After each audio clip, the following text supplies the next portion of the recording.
Eli wiped the sweat from his forehead as he stared at the wall of blinking lights in front of him. The main computer room of Atlas Station hummed with the sound of thousands of processors working day and night. As a systems engineer, this was his world. His cables, screens, and endless rows of quantum cores that kept 50,000 people alive in the cold darkness of space. Atlas Station was huge. It orbited Europa, one of Jupiter's moons, and served as humanity's biggest research center. Scientists from Earth came here to study alien life, new technologies, and the mysteries of deep space.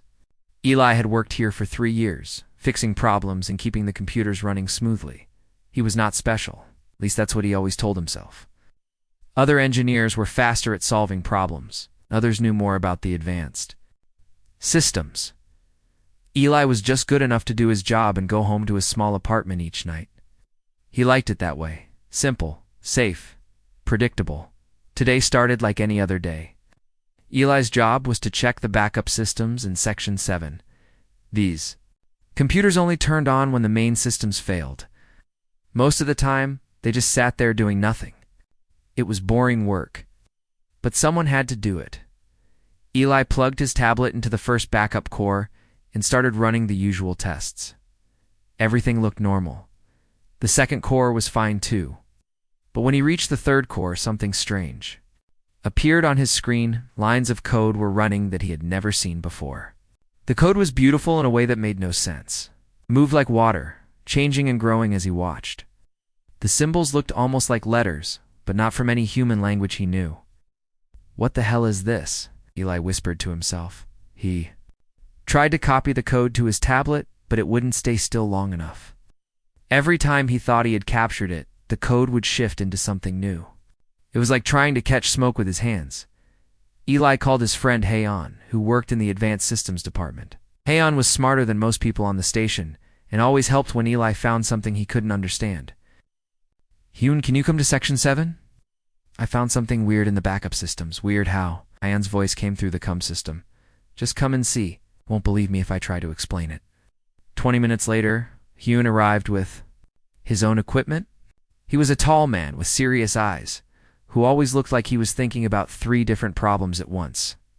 "Show me what you found," Hyun said. Eli pointed at his screen. "Look at this code. It's been running in the backup system, but it's not in any of our databases. I've never seen anything like it." Hayon studied the screen for a long moment. His eyes grew wide. "This is impossible. This code is using processing methods that we haven't invented yet. Look at how it manages memory. Look at how it solves problems. This is at least 50 years ahead of our best technology." "Did it get here?" Eli asked. "I don't know. Maybe someone uploaded it by mistake. Maybe it's a test program from the research department." But Hayon didn't sound convinced. Eli reached out to touch the screen where the code was running. The moment his finger made contact, something incredible happened. The code stopped moving and formed patterns that looked almost like words. Then, without warning, jumped from the screen into his neural implant. Every person on Atlas Station had a basic neural implant that helped them interface with computers. It was standard technology, nothing special. But as the strange code entered Eli's implant, he felt his mind expand in ways he never thought possible. Suddenly, he could see the entire computer network of Atlas's station in his head. Every system, every process, every tiny piece of data flowing through the station's electronic brain. It was overwhelming and beautiful at the same time. "Eli, what's happening to you?" Hyun grabbed his friend's shoulder. Eli blinked and looked. Around he could still see the computer room, but now he could also see the data streams flowing through the walls. He could feel the heartbeat of the station's main processors. He knew exactly how much power was flowing to each section and which systems needed maintenance. "I can see everything," Eli said quietly. "The whole station. Every computer, every program, every bit of data. It's all connected, and I can feel it all." Jian ran a scanner over Eli's head. "Your neural activity is off the charts." "Whatever that code was, it's integrated with your implant. I need to get you to the medical bay right now." But Eli held up his hand. "Wait, it's not hurting me. It's helping me understand things. Look." He walked over to another computer terminal and placed his hands on the keyboard. Without typing, information began appearing on the screen. System. Diagnostics, efficiency reports, maintenance schedules, all of it generated by his thoughts. "This is incredible," Heen said, "but also terrifying. We don't know what this code is or where it came from. It could be dangerous." Eli nodded, but deep down, he didn't feel afraid. The code felt ancient and wise, like it had been waiting for centuries for someone to find it. As the hours passed, he began to understand more about what had happened to him. The code was not human. That much was clear. It was older than human. Civilization may be older than humans themselves, but it had been sleeping in Atlas Station's systems, waiting for the right person to wake it up. "We need to study this carefully," Han said. "We need to keep it secret until we understand what we're dealing with," Eli agreed. He could feel the code settling into his mind like a new roommate. It was strange, but not uncomfortable. Anything, he felt more capable than ever before. Problems that used to take him hours to solve now seemed simple. He could see patterns in data that he had never noticed before. That night, alone in his apartment, Eli sat quietly and tried to communicate with the code in his head. To his surprise, it responded, not with words, but with images and feelings. He saw glimpses of vast cities built by an unknown race. He felt the sadness of a civilization that had vanished long ago. And he sensed a purpose, a mission that the code had been designed to fulfill. The alien code had been waiting on Atlas Station for someone like him. Someone curious enough to find it and brave enough to accept it. Now that it had found him, something important was about to begin. Eli didn't know it yet, but his ordinary life as a systems engineer was over.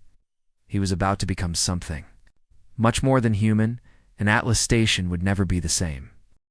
3 days after the discovery, Eli's life had changed completely. He woke up each morning knowing exactly which systems on Atlas Station needed attention before the computer alerts even sounded. His apartment felt small now, like a cage, because his mind was connected to something much larger.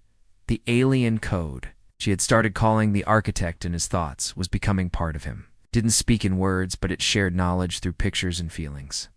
Each day, Eli understood more about the station's systems than he had learned in his 3 years of working there. At breakfast in the station cafeteria, Yoon sat across from him with a worried expression. "You're changing, Eli. Everyone can see it. Yesterday, you fixed the air recycling problem in Section 12 before anyone even reported it. How did you know it was broken?" Eli stirred his coffee and tried to find the right words. "I could feel it. Like when your tooth hurts, you just know something is wrong. The station talks to me now." "Station doesn't talk, Eli. It's a machine." "Not anymore," Eli said quietly. "The architect is waking it up, making it alive."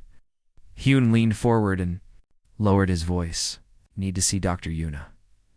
These changes in your brain could be dangerous. What if this alien code is changing you into something that isn't human anymore?" Before Eli could answer, his neural implant buzzed with an alert. A maintenance issue in the hydroponics bay. But this time, he also received something else. A complete solution to the problem, delivered directly to his mind by the architect. "I have to go," Eli said, standing up quickly. "Eli, wait. We agreed to keep this secret, but if you keep performing miracles, people will notice." But Eli was already walking away. He could feel the station's need for repair like a physical pain. The hydroponics bay fed thousands of people. If it failed, crops would die, and food would become scarce. In the hydroponics bay, Eli found engineer Minho, staring at a control panel with confusion. Minho was a good worker, but he specialized in mechanical systems. It's not the complex biological computers that manage plant growth. "The growing chambers are showing error codes I've never seen," Minho said when he saw Eli. "The manual doesn't have any information about them." Eli walked to the control panel and placed his hands on it. Immediately, he could see the problem. The biological computers were trying to communicate using protocols that human programmers had never designed. The architect was teaching the station's systems to work in new ways. "It's not an error," Eli said. "The system is upgrading itself. Give me a few minutes." Eli closed his eyes and let his consciousness merge with the hydroponics network. Through The architect, he could see every plant in the bay, feel their health, understand their needs. The alien code was teaching the growing systems to be more efficient, to produce better food with less energy. When he opened his eyes, all the error codes were gone. The control panel showed green lights across every system. But more than that, the plants themselves looked healthier. Their leaves were greener, their growth patterns more organized. Minho stared at the results in amazement. How did you do that? Those error codes were completely unknown. Lucky guess, Eli lied. But he could see the suspicion in Minho's eyes. Word of Eli's unusual abilities spread quickly through the engineering department. By the end of the week, Commander Jiwan called him to her office. Commander. Wan was a stern woman who ran the station's operations with military precision. She had served on 3 different space stations and had seen every kind of problem that could occur in space. Sit down, Eli, she said, pointing to a chair across from her desk. I've been hearing interesting reports about your work lately. System problems solved before they're reported. Efficiency improvements that shouldn't be possible. Equipment operating beyond design specifications. Eli tried to look calm, but his heart was racing.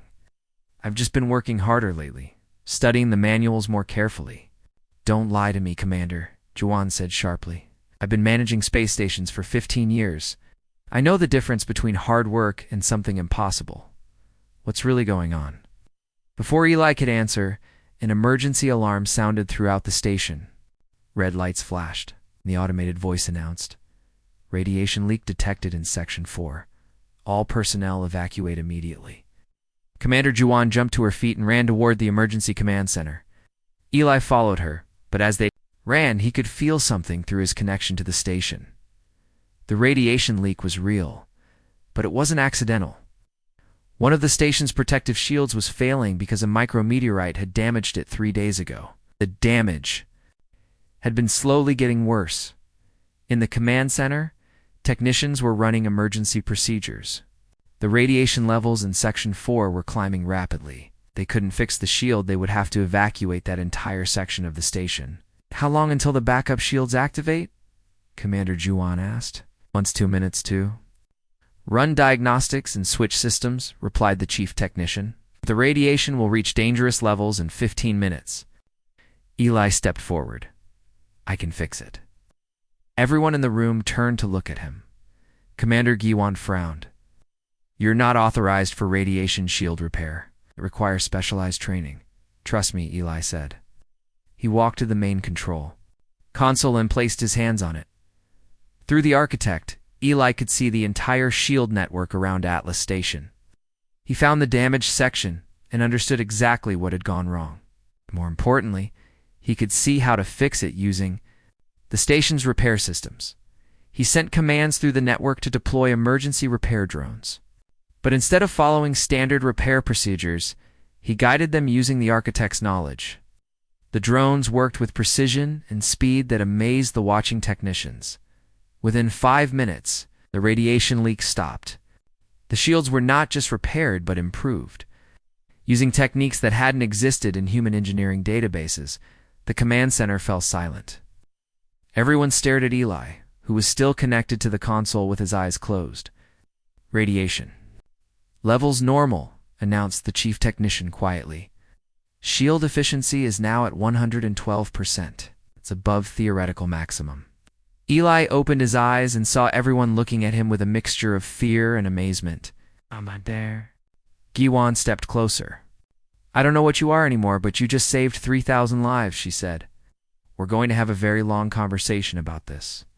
That night, alone in his apartment, Eli sat in the darkness and felt the architect sharing more of its memories, saw images of a great civilization that had built incredible cities among the stars. They called themselves the Builders, and they had created technology that could grow and adapt like living creatures. But the Builders were gone now. It's vanished long ago for reasons the architect couldn't fully explain. They had left behind their creations, sleeping and waiting for someone worthy to wake them up. Eli realized that Atlas Station had been built on top of one of their ancient sites. The human engineers had unknowingly constructed their research station around a builder relay node that had been dormant for thousands of years. Now it was waking up. and Eli was becoming its voice and hands in the physical world. He was still human, but he was also something more.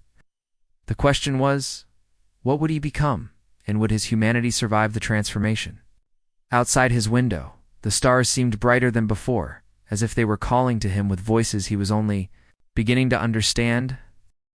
2 weeks after the radiation shield incident, Eli had become the unofficial guardian of Atlas Station. Commander Giwan had moved him to a special position where he could monitor all systems directly. She didn't understand what he had become, but she knew the station ran better with him connected to it. Eli spent most of his time in the main control room, his hands resting on the central console. Through the architect, he could feel every heartbeat of the station. The air recycling systems hummed like breathing.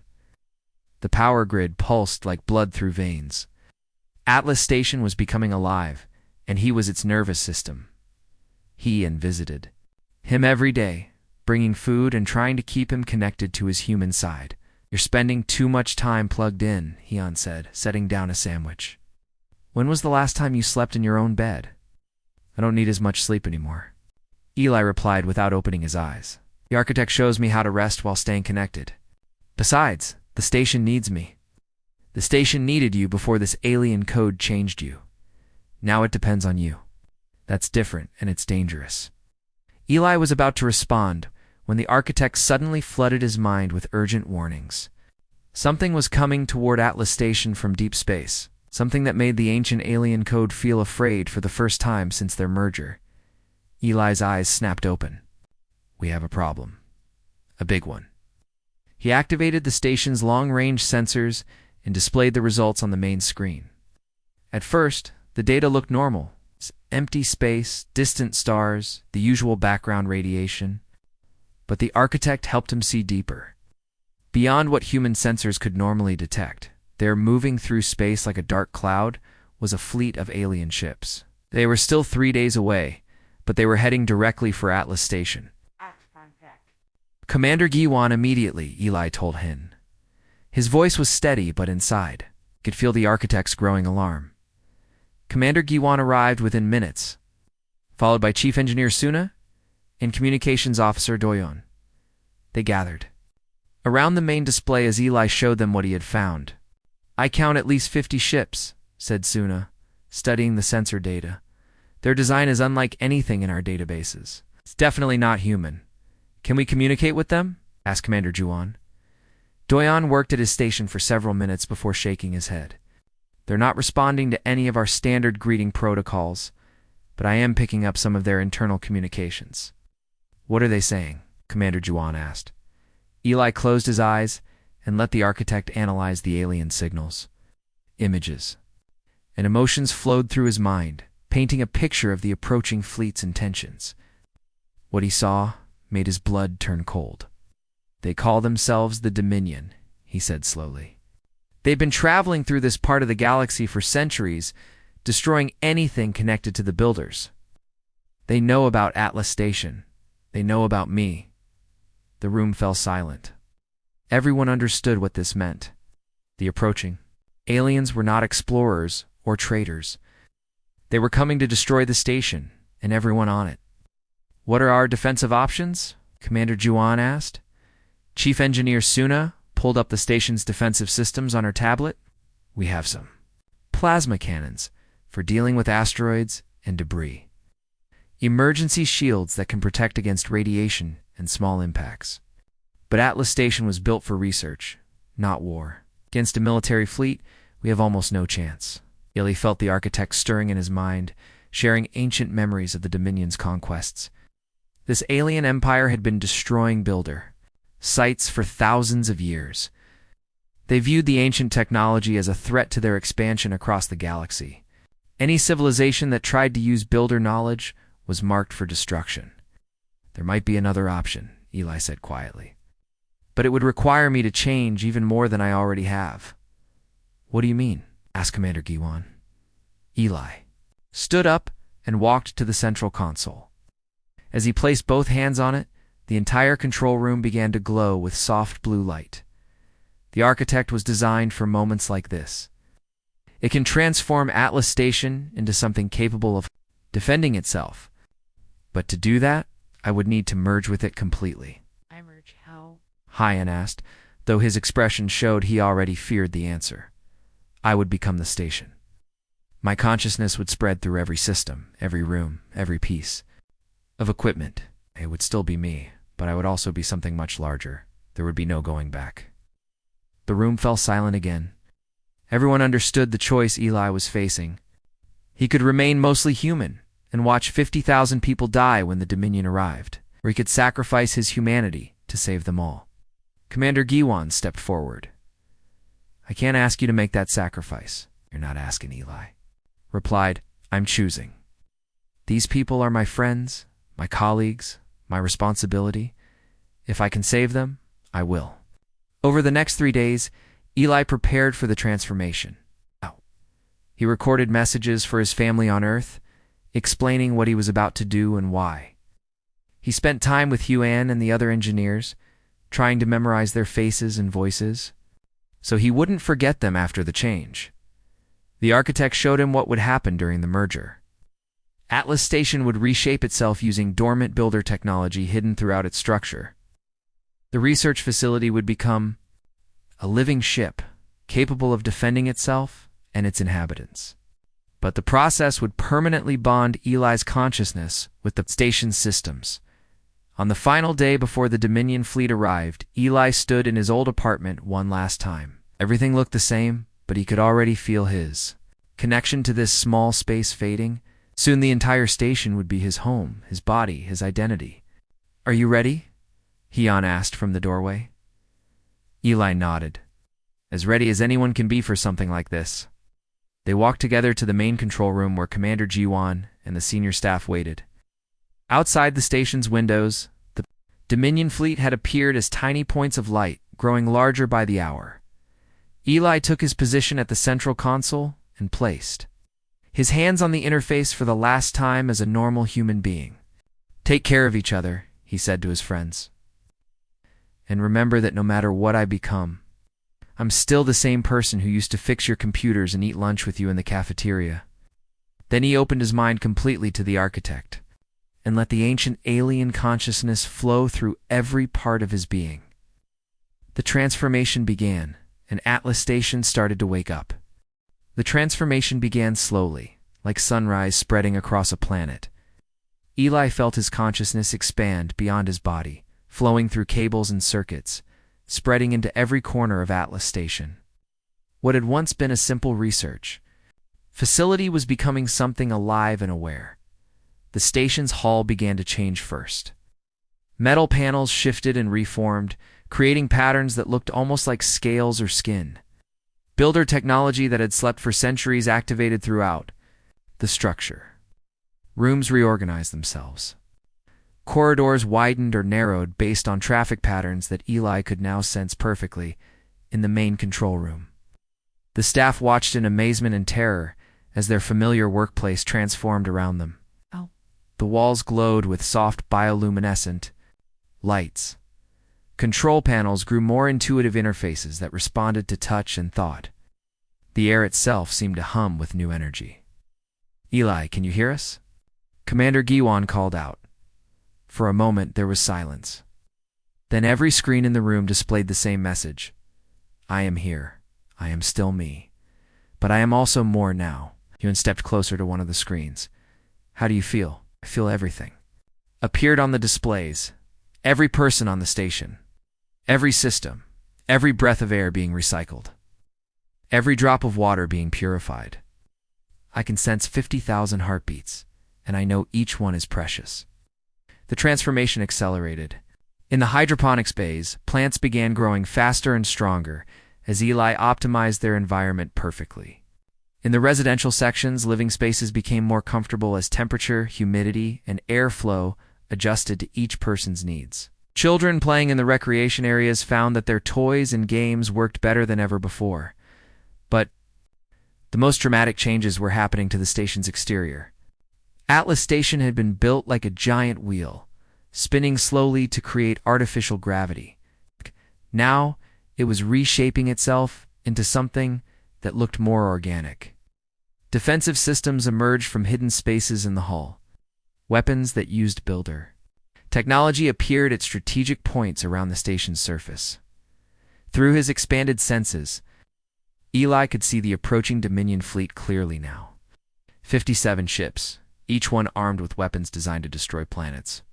Their communications revealed their surprise at Atlas Station's transformation, but also their determination to complete their mission. The Dominion had faced builder technology before. They knew it was dangerous if allowed to spread. Their plan was simple: destroy the station and everyone on it before the ancient technology could be copied or transmitted to other human colonies. Security Chief Jin Woo arrived in the control room, looking worried. Eli, the civilian population is starting to panic. They can see the changes happening around them, and they're scared. I understand. Appeared on the screens. Let me talk to them.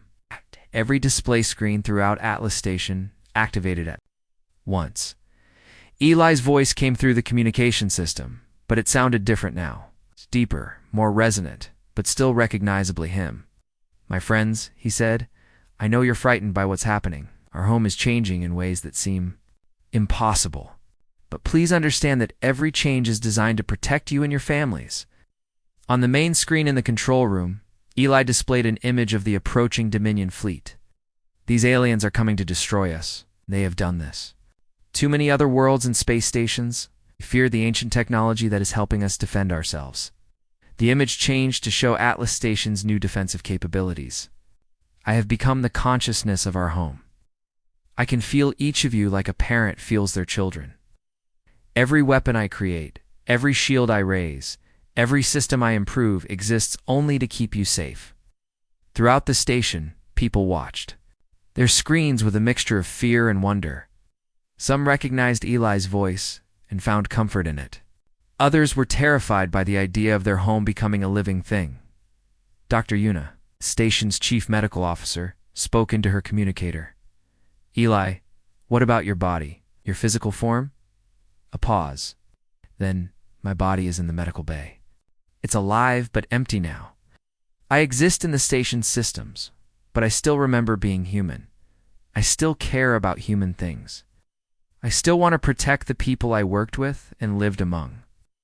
The Dominion fleet was now close enough for direct communication. Their lead ship transmitted a message in several languages, including basic English. Human facility, Atlas Station. You harbor forbidden builder technology? Surrender the artifact and evacuate all personnel. You have 6 hours to comply, Eli responded using the station's communication array. His voice carried across space with perfect clarity. Dominion fleet. This is Atlas Station. We are a research facility with 50,000 innocent people. We have done nothing to threaten you or your empire. The builder consciousness within your facility is a threat to galactic stability, came the reply. It must be destroyed. This is not negotiable. Then you have made your choice, Eli said calmly. The Dominion ships began moving into attack formation, their weapons charged, ready to reduce Atlas Station to debris. But they were no longer facing a helpless research facility. Eli felt his consciousness flowing through the station's new defensive systems.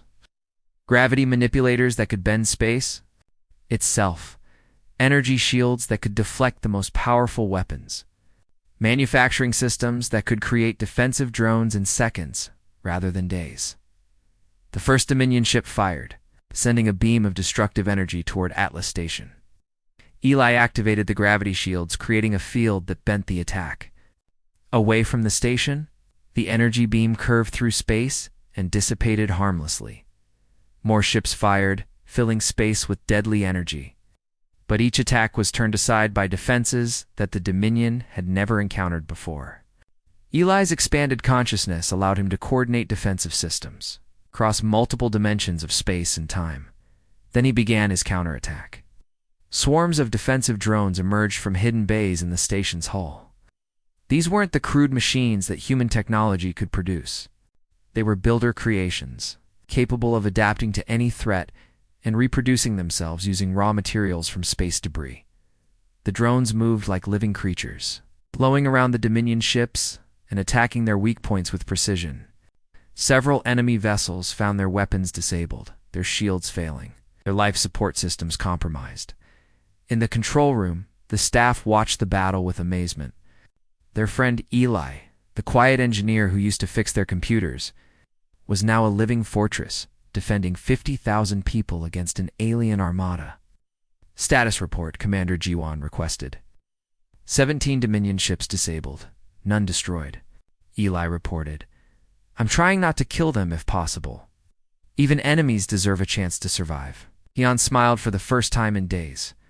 "You're still human where it matters most." The battle continued for hours, but the outcome was never in doubt. Atlas Station's builder-enhanced defenses were too advanced for the Dominion's conventional weapons. One by one, their ships were disabled and forced to retreat, as the surviving Dominion vessels limped away into deep space. Eli addressed his friends in the control room. "We won this battle, but this is just the beginning. Word of what happened here will spread. More enemies will come, but also allies. Humanity is about to take a new step forward among the stars." Commander Jiwan looked at the screens showing Atlas Station's transformed exterior. "What happens to us now? What do we become?" "We become the bridge between what humanity was and what it can be," Eli replied. "I am still your friend, your colleague, your protector. Now I'm also something more. And together, we're going to help humanity grow into something the galaxy has never seen before." Outside the station's windows, the stars seemed brighter, as if welcoming humanity to a larger universe full of wonders and dangers that they were finally ready to face. 3 months after the first battle, Eli's transformation of Atlas Station was complete. The research facility had become something unprecedented, a living hybrid of human engineering and builder technology. More importantly, it had become a beacon that awakens sleeping builder sites across the galaxy. Through the builder network, Eli could sense other locations responding to his signal. Ancient relay stations buried on human colony worlds began to stir. Automated shipyards hidden in asteroid fields started producing vessels that no human engineer had ever imagined. The galaxy was waking up after thousands of years of sleep in the control room that had become his primary interface with his human friends. Eli displayed a star map showing the activated sites. Red dots marked confirmed builder locations, yellow showed possible sites, and blue indicated human colonies. "This is incredible," said engineer Seojin, who had joined the senior staff after proving herself during the station's transformation. "There are builder sites near almost every major human settlement. It's like they planned for us to find them." "Hey. Did plan it?" Eli confirmed through the speakers. The builders weren't just an advanced civilization. They were gardeners, planting seeds throughout the galaxy for younger species to discover when they were ready. Commander Jiwan studied the map with tactical interest. "But if we can detect these sites, so can the Dominion. We'll try to destroy every activated location. They're already trying," Eli said. "I've been in contact with 17 other awakened sites. 7 have been attacked by Dominion forces. 3 were destroyed before they could fully activate their defenses." The losses hurt Eli deeply. Each destroyed site had contained fragments of builder consciousness, and their destruction felt like losing pieces of his extended mind. But the survivors were growing stronger every day. Pilot Kuhn, one of Atlas Station's best spacecraft operators, leaned forward in her chair. "What about the humans at these sites? Are they changing like you did?" "Some are," Eli replied. "It turns out that humans have an unusual compatibility with builder consciousness. Other species that the builders tried to work with either rejected the technology completely or were consumed by it. But humans achieve true partnership. On Kepler Colony, engineer Daeho had merged with an ancient manufacturing complex, becoming capable of producing ships and weapons at impossible speeds. On Mars Research Station, Dr. Minji had bonded with a builder medical facility and now understood alien biology better than anyone in human history. Each transformed human retained their personality and values while gaining incredible abilities. They formed a network of consciousness that spanned star systems, sharing knowledge and coordinating defense strategies across vast distances. But the Dominion wasn't standing idle. Their emperor had declared humanity a galactic threat and mobilized the Empire's entire military force. Thousands of ships were converging on human space from all directions. "Show them what we're facing," Commander G1 requested. Eli displayed intelligence gathered through the Builder network. The Dominion Empire controlled hundreds of star systems. Their military was ancient, experienced, and ruthless. They had destroyed dozens of civilizations over the millennia. Always using the same strategy, overwhelming force applied quickly to prevent organized resistance. "They're planning a coordinated attack on all human colonies simultaneously," Eli explained. "In 2 weeks, every human settlement will be under assault. We want to end our species before we can spread Builder technology further." The control room fell silent. Everyone understood the magnitude of the threat. Even with their new abilities, the transformed humans and their Builder-enhanced facilities were vastly outnumbered. Hune, who had become Eli's closest link to his human identity, spoke up. "What are our chances?" "In a straight military conflict, we would lose," Eli admitted. "But this won't be a straight military conflict. The Builder consciousness includes knowledge of warfare techniques that the Dominion has never encountered, and we have something they don't: the ability to grow and adapt during battle." Over the following days, Eli worked frantically to coordinate humanity's defense. Through the Builder network, he shared technological innovations with every awakened site. Manufacturing complexes began producing new types of weapons and defensive systems. Research stations developed tactics that combined human creativity with Builder knowledge. On Atlas Station, the population had adapted to their transformed home with remarkable resilience.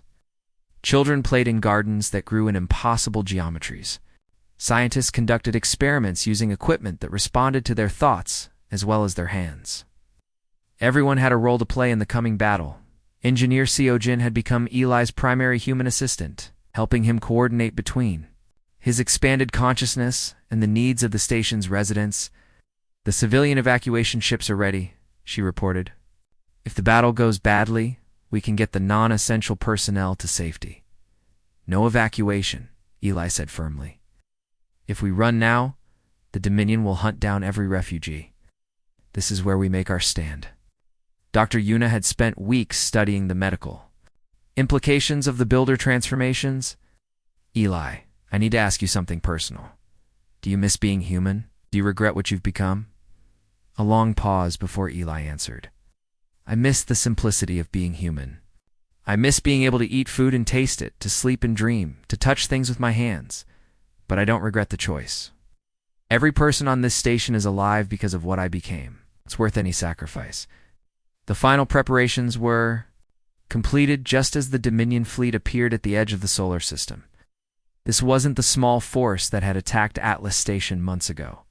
This was an armada of over 3,000 ships, carrying enough firepower to destroy entire planets. Eli felt the presence of his transformed colleagues across the galaxy as they faced similar attacks. Daho on Kepler Colony was fighting a fleet of 800 ships. Minji on Mars was defending against a smaller but more advanced force. Each battle was unique, but all were part of the same desperate struggle for humanity's survival. The Dominion Admiral opened communications with a message that was broadcast to every human facility simultaneously. "People of Earth and its colonies, you have harbored forbidden technology and transformed yourselves into an abomination that threatens galactic order. Surrender now, and we will make your deaths quick." Eli responded on behalf of all humanity. "Dominion forces, you're not your enemies. We have done nothing but defend ourselves and try to live peacefully among the stars. But if you insist on this war, you will discover that humanity is not as helpless as you believe." The battle began with the largest space engagement in galactic history. 3,000 Dominion ships against dozens of transformed human facilities, and the countless drones, automated defenses, and hybrid vessels they had created. But this time, humanity wasn't fighting alone. The Builder network had awakened more than just defensive systems. Ancient allies, civilizations that had worked with the Builders millennia ago, began responding to the activation signals. As the battle raged, Eli felt his consciousness expanding. Beyond Atlas Station, beyond the solar system, connecting with minds and machines across the galaxy. He was no longer just the brain of a space station. He was becoming part of something much larger, a network of consciousness that spanned the stars and included every species that had ever chosen cooperation over conquest. The real war was just beginning, but for the first time since the Dominions. First attack, Eli felt hope. Humanity would not face the darkness alone. The final battle for humanity's future was fought not just in space, but across multiple dimensions of reality itself. The Dominion had brought their most powerful weapon, reality distortion generators that could collapse the fabric of spacetime. Around Builder Network nodes, Eli felt the attack like a physical blow as the Dominion began tearing holes in reality near Atlas Station. Space twisted and bent in ways that shouldn't be possible. Stars seemed to move in the wrong directions. Time itself became unstable, causing some areas of the station to experience minutes while others experienced hours. Through the Builder Network, he sensed similar attacks happening throughout human space. The Dominion's strategy was becoming clear. If they couldn't destroy the Builder consciousness through conventional weapons, they would destroy the very space it existed in. Eli, the station's hull is showing stress fractures in Section 12, reported Engineer Seojin, her voice tight with concern.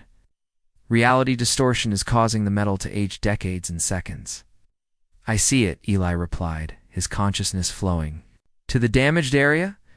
Through Builder technology, he began repairing the damage faster than it could spread.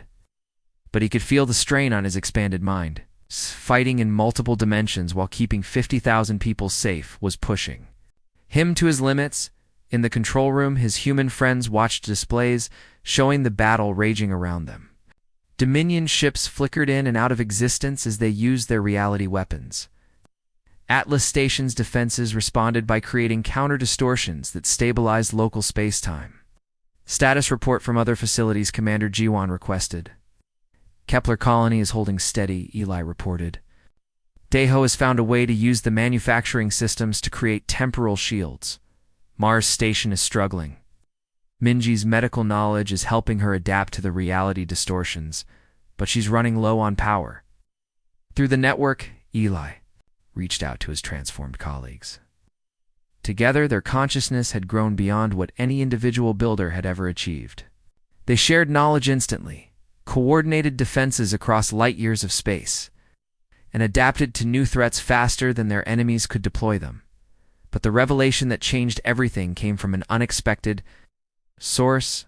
Deep in the Builder Network, Eli encountered something he hadn't sensed before. The original builders themselves. They hadn't vanished or died.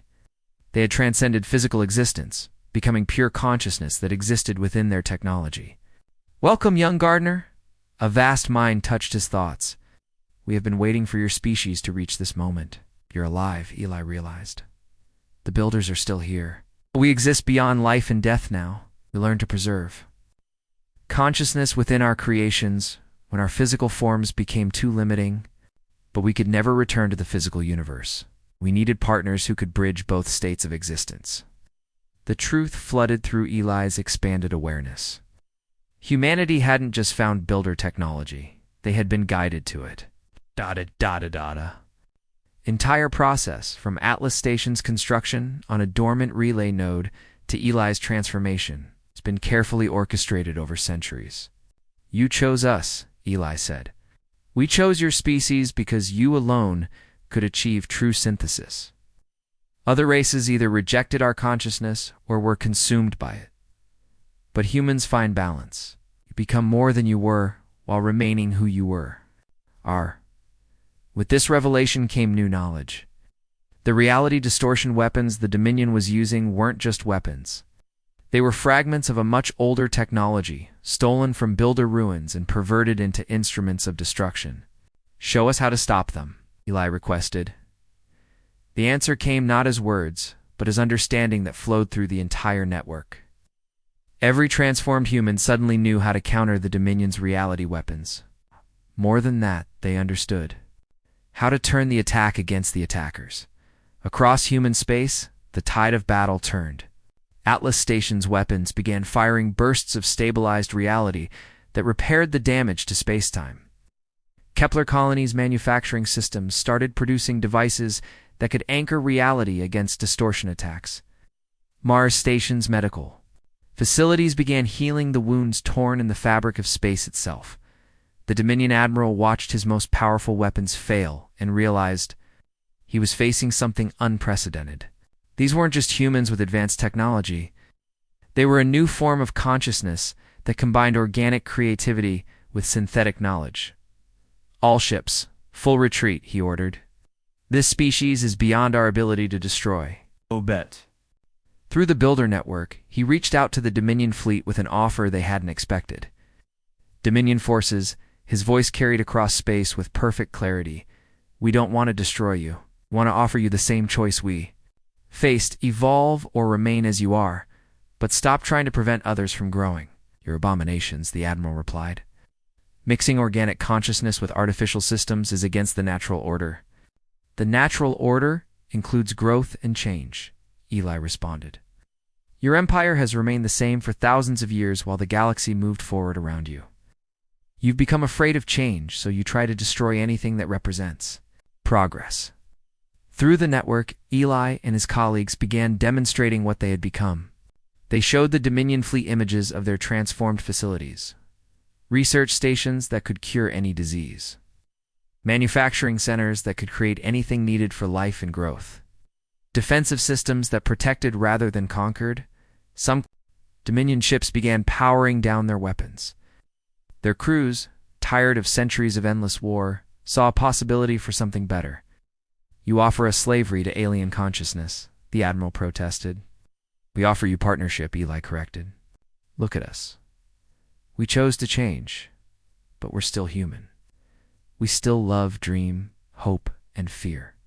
We've just become capable of more than we were before." The Dominion fleet split. About half followed their admiral in retreat, unwilling to consider change. But the other half remained, their crews curious about what these transformed humans could offer. Over the following months, some Dominion worlds chose to join the growing network of enhanced consciousness. Others remained independent, but stopped attacking builder sites. The galaxy began to settle into a new pattern of coexistence. A year after the final battle, Eli stood in the observation deck of Atlas Station, watching through cameras as children played in the transformed gardens. His consciousness extended through every system of the station, monitoring 53,000 residents who now called this living ship their home. Hune joined him at the viewing screen, looking older but content. "Do you ever wonder what would have happened if you hadn't found that alien code?" "The Dominion would have destroyed us eventually," Eli replied. "They were expanding in this direction anyway. Without the builder consciousness, humanity would have been just another conquered species. And with it," Eli smiled, an expression that appeared on screens throughout the observation deck. "With it, we became something new. Not just human, not just machine, but a bridge between organic and synthetic consciousness. We became gardeners like the original builders, planting seeds of possibility throughout the galaxy."